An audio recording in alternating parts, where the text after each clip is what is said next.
Welcome back to another episode of the Personal Transformation Experience podcast. David and Maureen Brand are with you today.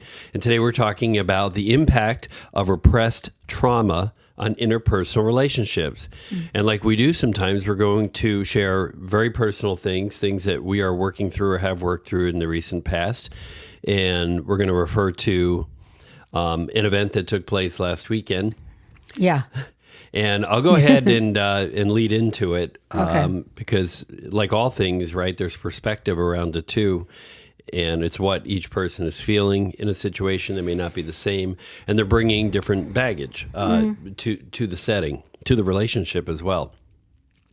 So we were in a store a little last weekend doing some grocery shopping, and Maureen was up front. And I was in the back of the store, and she called me and asked me where I was. And I said, I'll meet you up front. And I didn't give a time frame, or I didn't indicate that I was doing any additional shopping. I just said, I'll meet you up front. Well, I said, I think I'm back by pharmacy, which is, to be fair, very close to the registers. Mm-hmm. And then I made a last second decision to go down and get something else. Right. And so I guess I have to be honest, because I did tell everyone here on this podcast that I gave up drinking, but I did go the purchase, because this is really important to the discussion too. Yes, it is. The purchase and it was what triggered me. Was a small 4-pack of very low alcohol beer. I've been drinking low alcohol beer all year. And I just decided I wanted something with a little bit fuller body and taste. And so, yes, I did renege on my promise to no longer drink. And you, from my perspective, and I'm about done talking about my perspective, I got up front, I met you up front. I don't think it was more than a few minutes since we spoke. And you were very angry when I got up. You appeared to me to be very angry, because I can't tell you what you were feeling. Only you can tell. You appeared to me to be angry because the behavior you exhibited was you talked to me in an escalated fashion to the point where I felt that other people were looking at us, and I felt like I was being scolded like a child. And then you walked out, leaving me feeling like I didn't understand what the hell is going on here. I was a couple of minutes, 3 minutes since I spoke to you. Didn't really understand it. So I'll let you go with your perspective from there, because I don't want to tell the whole story from my perspective. Well, yeah, I mean, I have to keep in mind, I don't want to sound like I'm defending myself, because... Same. But you just told your whole perspective from your own, and that's not how I saw it. So I it think was it's kind of great. like a defense. Yeah, say how you saw it from people, because I think it's good for people to see two people, same event in a relationship, in two different perspectives. Yeah, so, I have issues with alcohol consumption, especially with the men in my life. Not you personally, though, just to be clear. I have issues with the men in my life drinking. Right. You don't have a drinking issue. No, I don't have a drinking issue. That's No, I don't drink. Mm-hmm. But I have issues with the men in my life drinking because I have a history of, an abusive alcoholic parent and another family member who, has alcohol abuse disorder, and I love him very much. And, it's difficult to know that this is happening.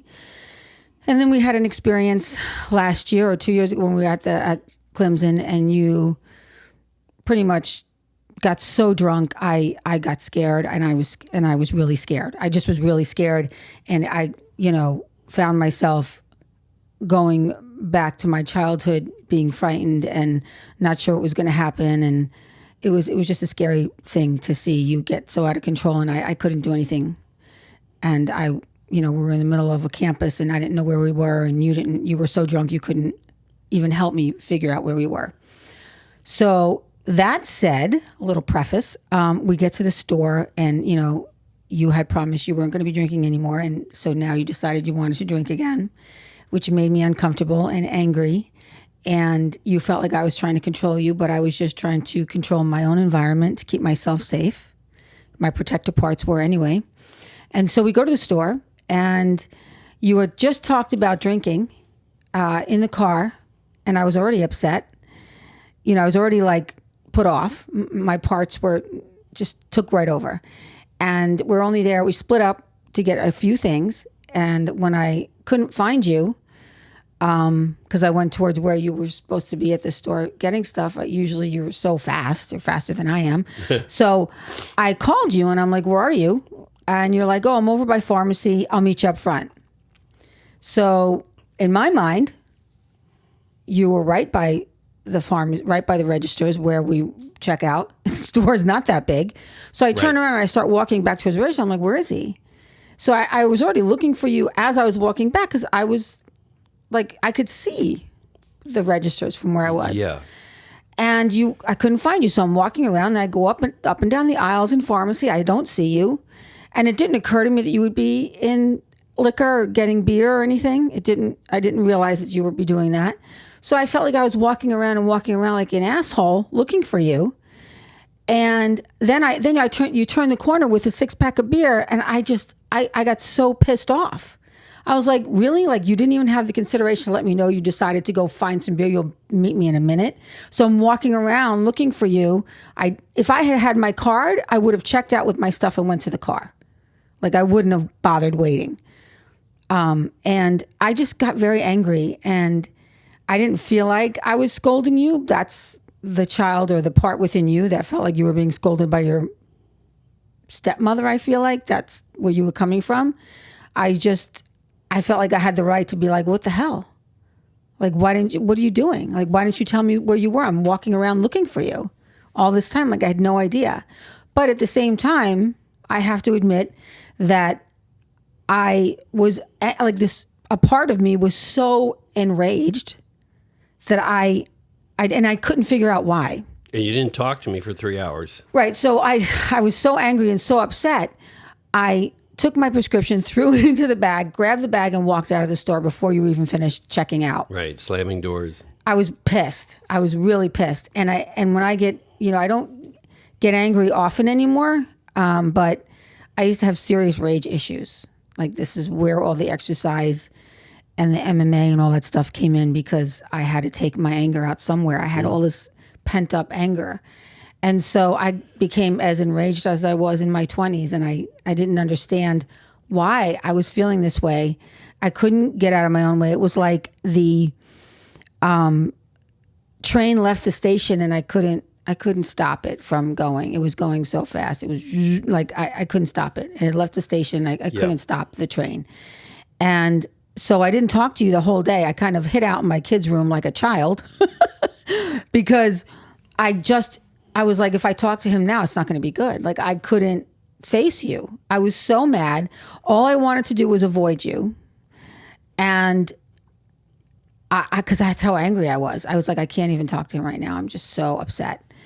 And so I avoided you the whole day, and that triggered you and your parts. And I couldn't untrigger myself. I couldn't get out of my own way. My protector part was just protecting me from this emotion that it would not let go of. It didn't want to let out. So finally, I was sitting outside on the patio. You came out. Because you had texted me. I texted you. I was like, let me just text him. Maybe that's easier, because this way I'm not yelling at you. But it was like a yelling text. It was. Right. I was angry, and I wanted to let you know how I felt. And I'm like, how am I going to let him know how I feel? I have to tell him. I want to open up this line of communication, because I feel like I need to open up. I'm trying to open a door here. There was a part of me, my higher self came in and said, open the door. And then my part just wrote the text. Right. So it was like I was battling with myself. And so I sent a text. I forget what it said, but it was just really like exactly how I felt what happened. I let you know exactly how I felt things happened. And then you came out and we got into a huge fight. Well, yelling at me. Yeah, the whole idea was that... And threatening our relationship and marriage. Was that I did something wrong, right? That this whole central tenet was you believed, at least the way the text was written to me, that I did something wrong that I needed to apologize to you for. And I was not comprehending it because I decided at the last minute, albeit beer, I get that. At the last minute, I was going to pick up something else before I got up to the register. In my mind, maybe it was 2 or 3 minutes after the phone call, I'm coming up front. And you kept saying to me, well, I should have called you again and let you know there was going to be a delay. I'm like, we're in a small community store. I'm not understanding it. And I kept saying to you, I'm not understanding why you're so enraged over this. I am not understanding this. And you scolded me in front of other people. I'm not feeling that I should apologize to you because that hurt me. And yes, to your earlier point, when my mother or stepmother were unhappy, dissatisfied with me, they would literally ignore me and act like I didn't exist. So I felt like I was getting that treatment. And I felt like, I guess, to put it in a term most people can understand, the punishment did not fit the crime. So I wasn't understanding. And because I felt like I was being attacked even in the discussion outside, I said I will not be treated this way. I just felt like I had to say no and set a boundary and stand up for myself and say, I will not allow you, whatever's going on with you, it's your business, but I'm not going to allow you to treat me in a way that I can't accept because of whatever's going on inside you. And, I do get that I said I wasn't going to drink at the beginning of the year, but I'm also not an alcoholic. And I'm not, in fact, the 4 beers that I bought a week ago, I still have 2 left. So I drink 2 in the last week. So in my mind, I'm not aligning that. So yes, I did push back on you, and I said that maybe we need to seek out, somebody, a therapist. No, you threatened our marriage. I said, let's get a therapist we can talk to together, whether that be yours or whoever. And I said, but I'm not going to be in a relationship where I'm treated this way. That's what I said. Yeah, I didn't say I was going to end the marriage. I said I can't be in a relationship. That's pretty threatening. Where I'm treated this way. But I don't normally speak up for myself to anyone. And I don't normally say no. I said no to somebody at work on Thursday that I don't normally say no to. So, I am beginning to realize that I have the right to say no, whether you agree with me or not on my right to say no in the moment or what I'm saying no about. I, as an individual, have the right to say no. You have the right to say no. Our kids have the right to say no. Everybody has the right to say no. And so I said, no, I'm not doing this. I'm not accepting this. I'm not taking this. And then it led you to another path. Yeah, but also I feel like, I think part of the issue is that I always am hyper considerate of others.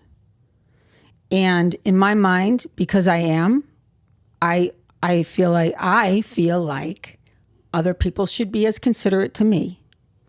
And so having said that, that was a big part of it, I guess. And because I grew up in a way that I had to be hyper considerate, right? I had to be hyper vigilant of my surroundings and consider how everybody else felt except me, that I feel like I do that all the time, every day with you, trying to understand where you're coming from and what your needs are and how hard you work.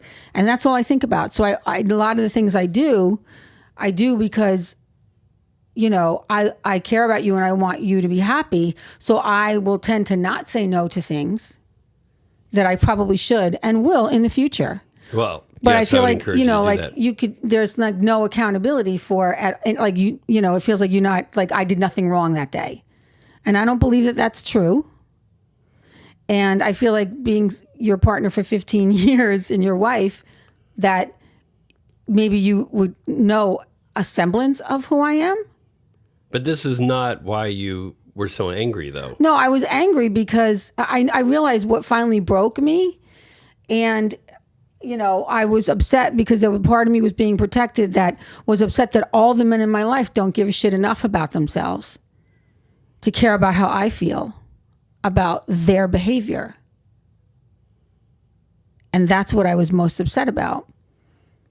Right, because you have a close family member today. Mm-hmm. You have a close family member that is no longer with us that, in your mind, had not taken care of themselves. And you feel when the men in your life don't take care of themselves, then they don't care about you. So there's a connection there. Yeah. Yeah. Like you can't care enough about yourself to consider how your behavior affects anybody else. Right. My observation about it, and I could be wrong, is that's a grasp for control because you didn't have control over your childhood or how your father acted or treated you or how much he drank, and you don't have control. I felt powerless. You don't have control or power over your brother or your siblings or anybody else. But I don't want you to have power over me either. That's not. I don't want to have power over you. That's not a healthy relationship. It's not. But I'm not going to tolerate in my relationship someone who, is going to be irresponsible about the things that they say and promise to do, and as far as alcohol is concerned. So, and I think that's what threw me. Not that you're not an alcoholic, but you did say you're not going to drink anymore, and it has nothing to do with an addiction issue. It has to do with your health. And so sometimes I feel like you're talking so much, you're always like, I want to live a long time, I want to be healthy, I want to do these, but your words and your actions don't align. So I get frustrated. I still think we're off topic because where you're coming from is magnifying this issue for you, because I don't think it's something I do. You're trying to put it back to me that I reneged on my promise, but that's my business at the end of the day. As long as I'm not hurting other people. How am I hurting you? But it hurt me emotionally. Because you've got a repressed trauma. Maybe. Yeah, I do. But I don't know. I have a hard time thinking like that's all it is. Like you can't take any accountability for how you live your life and the things that you say. But if it's so I have to now say I will never have another drop of alcohol. No, you don't have to do that. But for you to be okay because of your past. And we could go down a rabbit hole on that and say, yeah, that if I value this relationship, I'll do that because it's so triggering for you. But also, when do you look at the trigger and say, how do I fix that? And that's why I said to you on the way in the store, like, it's hard for me to say I am never going to touch a drop of alcohol for the rest of my life. No, I don't. That's not what I expect you to say. I don't know that I even need to do that because I have occasional AFib, which is triggered by excessive drinking. Having one beer every other day is probably okay, and I'm not necessarily going to do that. I just had a particular taste for it that day, and I haven't had any for a week now. So I'm not trying to. I sounds defensive, so I don't want to say that. Yeah. But I'm also I'm at odds with the idea that you're feeling like I don't care about you because I brought beer into the house, and I'm like, that's. Well, you don't care enough about yourself. Well, that's so. Why do you care about how I care about myself? I guess that's what I'm trying to understand that. Why does it matter so much to you how much I care about myself? I think because, with my father, like, he was such a contradiction himself because he would exercise and run, but he was an alcoholic. So he would take these supplements, exercise, try to eat well, but at the same time, he had to take cholesterol medicine and he was a diabetic. And, he was like, one day he was good with his diet. The next day he was eating junk, stuff that he shouldn't be eating. And I know no one can be perfect. Nobody's perfect. And I'm not perfect. I enjoy a treat here and there. Clearly I'm not, perfect, but I think that that's, what I get frustrated because he just, he didn't he lived his life the way he wanted to live. But it had such a negative effect on his children. And it wasn't just me. I mean, I see my siblings and I see how we all sort of manifested these, maladaptive habits and behaviors as a result of that trauma. And then more trauma happens, of course, as you get older. And I mean, it kind of escalates these things and magnifies them. So I don't know. I just feel like I'm super, I guess, hyper vigilant about my own lifestyle and the things that I do because I want to spend as much time on this earth as healthy as I can with the people that I love. I mean, it's for me, but it's also for them. Right, but other people's choices are theirs to make, whether it's your brother or me. Doesn't mean I have to be happy about them. If I'm hurting you, right? If I'm abusing you physically or verbally, or obviously there's a line. Does it have to be just physical and verbal abuse? I mean, my standards are a little bit higher than that. No, I'm trying to say that I don't believe your people in your life should do whatever they want to you. Is what I'm saying. You're not a doormat. They're not doing it to me. I mean, it's heartbreaking to watch somebody do what they do and treat themselves the way they treat themselves. And I'm powerless to do it. It still can hurt. It still can affect me. Yeah, and you'll always be powerless. So, yeah. But this attempt to gain power over what other people do. Is it an attempt to gain power, or is it just because in the store? Or is it just me expressing how I feel? I mean, you were very specific. Like I said, if it was 3 minutes from we hung up the phone, I went down the aisle, which is on the other side of the pharmacy aisle, and went to the register. You said I should have called you again. Like I was going to call you literally 20 feet away from you. So what would be your ideal reaction to that? None? Yeah, because it has happened in the store where you take a little bit longer. If I get, that's on me, right? If I'm sitting there going, okay, I'll just sit here and wait. But to all the things that I'm feeling, I'm not supposed to have any reaction, just keep it to myself? Is that what you think I should have done? That's not the issue. The issue is you asking me to change because of your reaction, or asking me to just let me know what you were doing. Oh, because that's what I feel like what I was asking was not that big. I'm not asking you to never drink again. I didn't even ask you not to get the beer. I just asked you to let me know that you were just changed your mind and you took a reroute. I'll be right there. So I'm running to another aisle because we've said that wasn't the issue. The issue was that people in your life don't take care of themselves, and the issue was the beer. It wasn't that I was 2 minutes late. I'm still wrapping my head around it. It feels like you're trying to. But that's what set the whole thing off. Like you're trying to displace this, though. Well, I don't know. Onto something else. But that's what is that really the root problem? I don't know. That's what set me off. Well, I get that, but that doesn't mean the thing that set you off is the root of the problem. But I feel like if it okay, so it's so funny. We were watching this video, this thing yesterday. Don't say I feel like this and I feel like that. Right? That's what she said. And she said, well, she said, don't say I feel like you never do the dishes. Right? That's a thought. Right. That's not a feeling. Right? If you say, when you say that I feel hurt, that's That's okay. Okay. Right. So but you don't say you make me feel hurt. That's bad. Right. So what I felt like happened was if you would have just let me know, I think that if I would have seen the beer, I might have not. I don't think I would have had such an extreme reaction. I would have looked at the beer. I would have assumed it was non-alcoholic. I didn't even know what you bought. Right, because I often do buy non-alcoholic beer. And because I didn't realize. I don't even know. I didn't even realize the beer was alcoholic. Like it didn't even register. What really ticked me, what really threw me was the fact that you didn't consider that I would be like looking for you.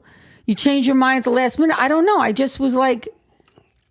But two people are not going to always see that same situation the same way. I'm sure whoever is watching this podcast, some people are going to be like, yeah, I agree with Maureen. He should have said, hey, I'm going to be a couple more minutes. And some are going to say, I don't get it. And I'm saying, I hear you. I don't get it. Those are not the same thing. I'm not dismissing you. I am saying I don't personally understand it. I hear you, and knowing that what your needs are, I can be more conscious in the future about being more descriptive of, I may pick up one more thing, just hang on a few minutes, so that's a matter of adjusting my communication style to you. So that's fair, and I have no issue with that. What I had an issue was being scolded in front of other people and then being ignored for 3 hours because of that behavior. Because to me, the issue wasn't that I took a few extra minutes and didn't tell you I'd be a few extra minutes. The issue was the beer, because that's what came out later. So when I came and scalded you and you realized I was upset, was there any part of you that felt like you could have said, what's really going on? Are you okay? I feel like this is not you. Because you appear to be so enraged, I didn't feel like it was a good time to ask you that. And we were in the car with one of our children, so I didn't feel it was a good time to get into that, because they get dysregulated very quickly when we have heated arguments or discussions. Okay. So because in the past, it wasn't the right time. Only because, and I'm not trying to turn this back on you, but I feel like you're like, this was all you and none of me. And I feel like it takes two people. So it doesn't seem fair right now because you're like, this was all about you and this was all your fault. And not that I'm not taking accountability. I could have absolutely handled things differently. But like I said, my thinking brain was not on board. My emotional brain completely took over.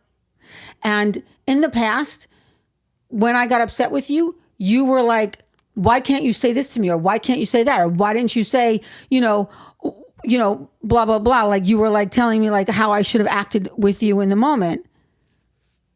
But you don't, practice what you preach.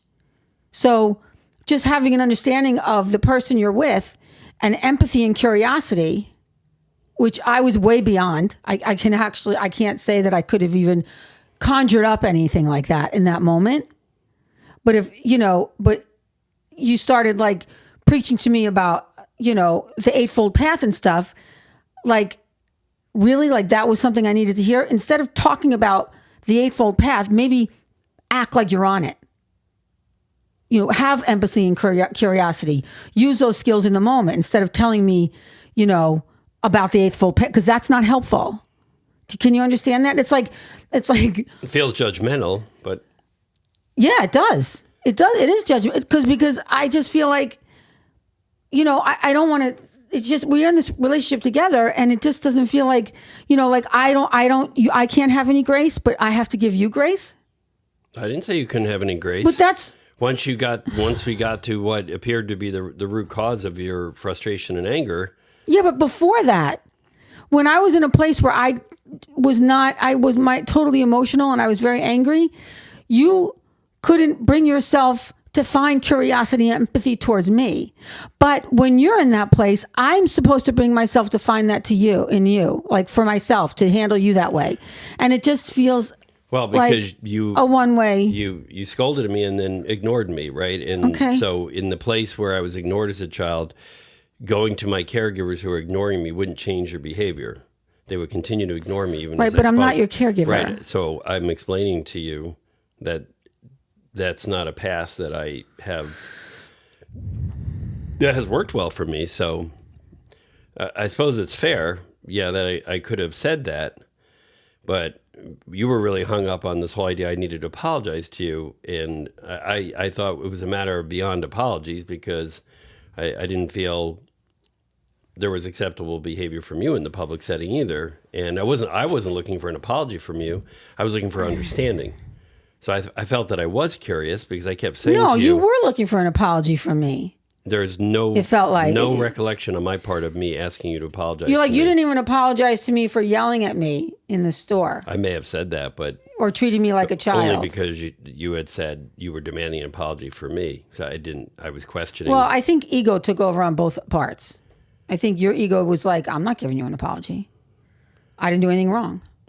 And I was like, you couldn't even consider that, let me know like what you're doing. I feel like we keep going to the surface issue, and we have not really talked much about the root issue of why you were so angry, because I still believe a reasonable person would not have been as angry as you were over the situation. No, I agree. I wouldn't. You had something else going on, and that's what I was saying to you. That something else going on, to me, doesn't give you the right to scold me in public like a child. No, it doesn't give me the right, but I didn't have any control is what I'm saying. I agree. Like the train left the station. I agree 100%. Yeah. So no, it doesn't give me the right, and I absolutely should not have done that. I shouldn't say I should, but I did not need to respond that way. It's something to look at. And had I had my wits about me because this was playing on me for a while. Like this just didn't come up. Like I was already in that place. I was already upset, and there was something going on. And I can't pinpoint exactly what it was, but I was already angry and annoyed because we were like bickering in the car about stuff, like about you talking about you going back to drinking. And I was getting frustrated because you had said you weren't. So that started there. Yeah, saying someone's going back to drinking is a label on a behavior, right? If I say, today I feel like having a beer because I enjoy the taste of it with my pizza or something, I don't think... To me, that doesn't reckon with I'm going back to drinking. To me, going back to drinking is we're going to have alcohol on a weekly basis. So I might have a beer and then not drink again for 6 months. That doesn't seem to be going back to drinking.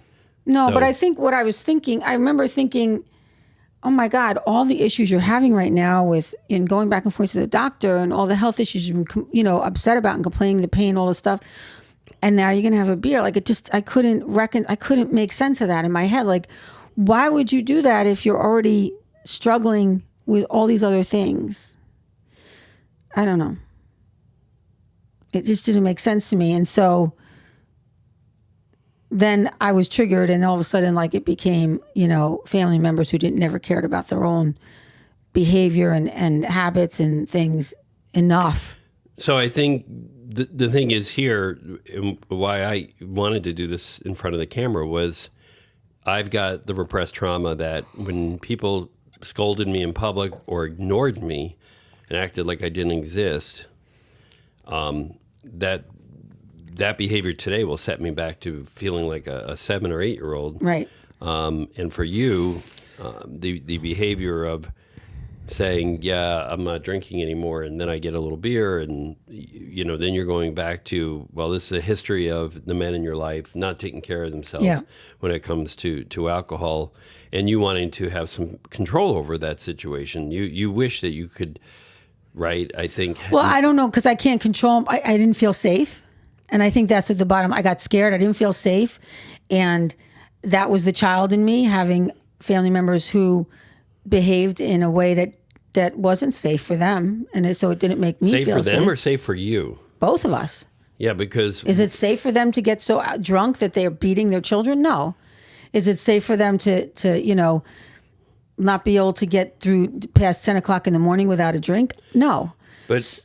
Is it their safety you're concerned It's about? my safety, but right. It's also theirs. Right. Because I care about them. So, and you represented the most stable person in my life, suddenly became them. Like, I had to put you in that group. And that freaked me, that like was something I couldn't handle.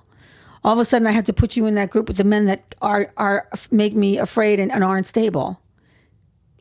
Yeah, so where you set the bar for where I should be in this relationship, right, has created a situation where I'm either above the bar or I'm just like everybody else. So there's no in between, is what I feel like, or hearing, is that if I have a glass of beer, then I'm just like all the other guys in your life who were alcoholics and beat people and stuff, or I'm above that bar and don't drink at all.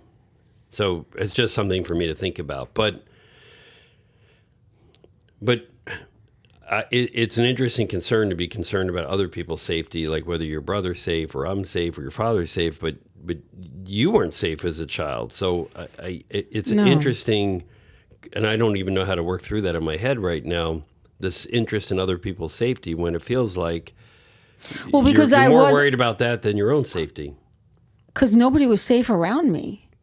Like I couldn't protect my siblings, and I couldn't keep my father from doing what he was doing. But you couldn't protect yourself either. And I couldn't protect myself. Right. No. So I know that's a really hard place to be. And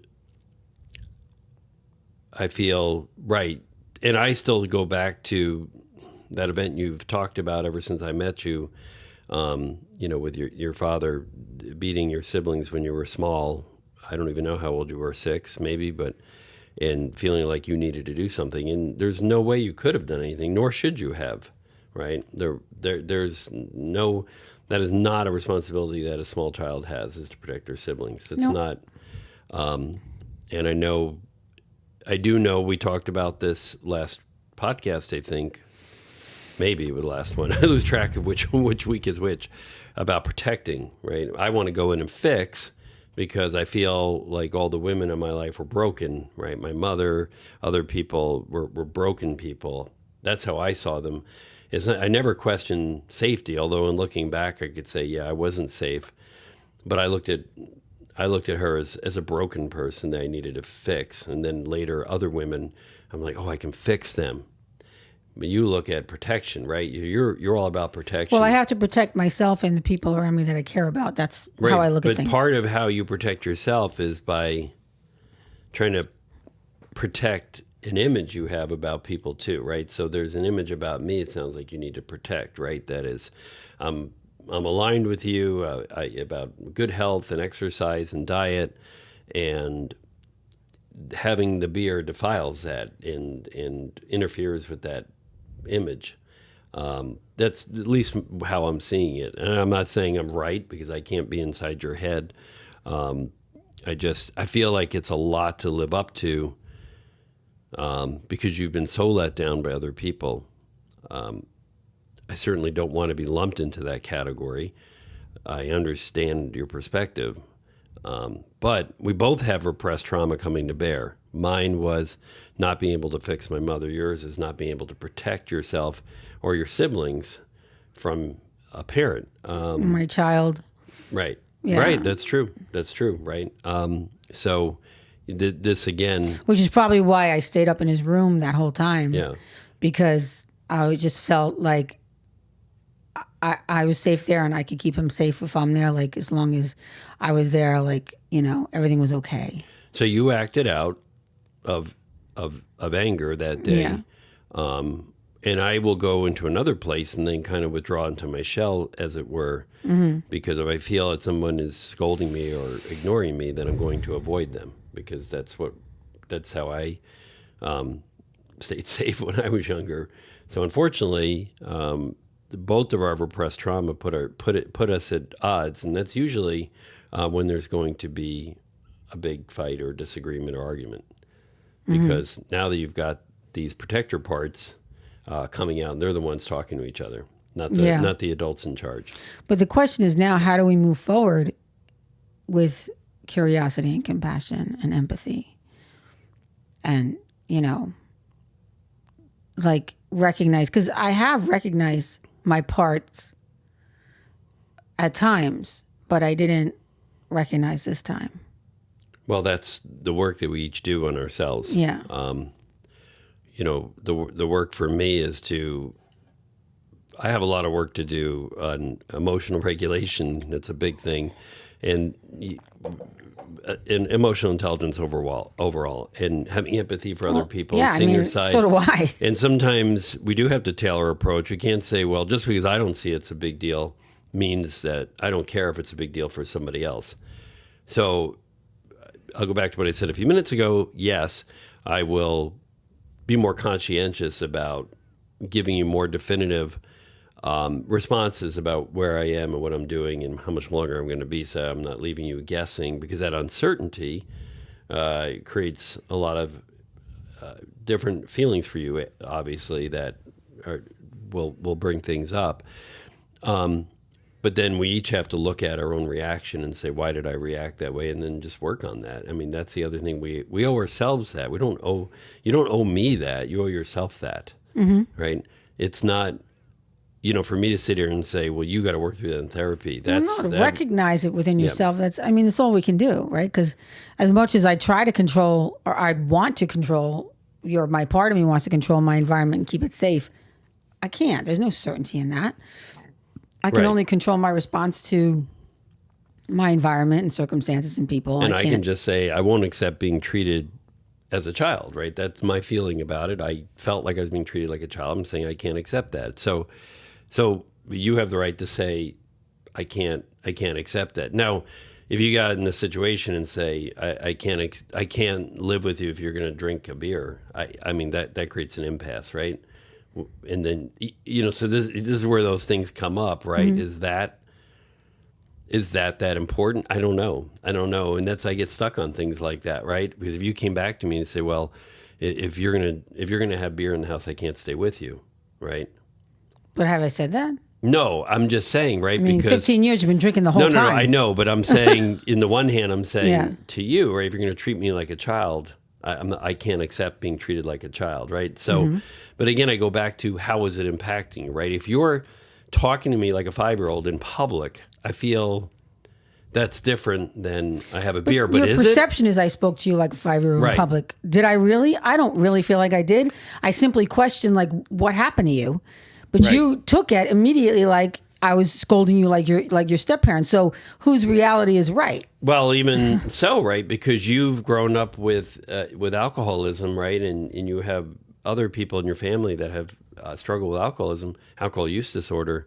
If you see me having a beer, what's right? Is it so? But I feel like two things happened, because I was just as triggered about the fact that you didn't let me know what was going on, and then later when I realized you were drinking beer, again, I did not even know. I looked at the beer and I was like, okay, he got a beer. Maybe I did know unconsciously because you talked about getting not low alcohol beer instead of non-alcoholic beer.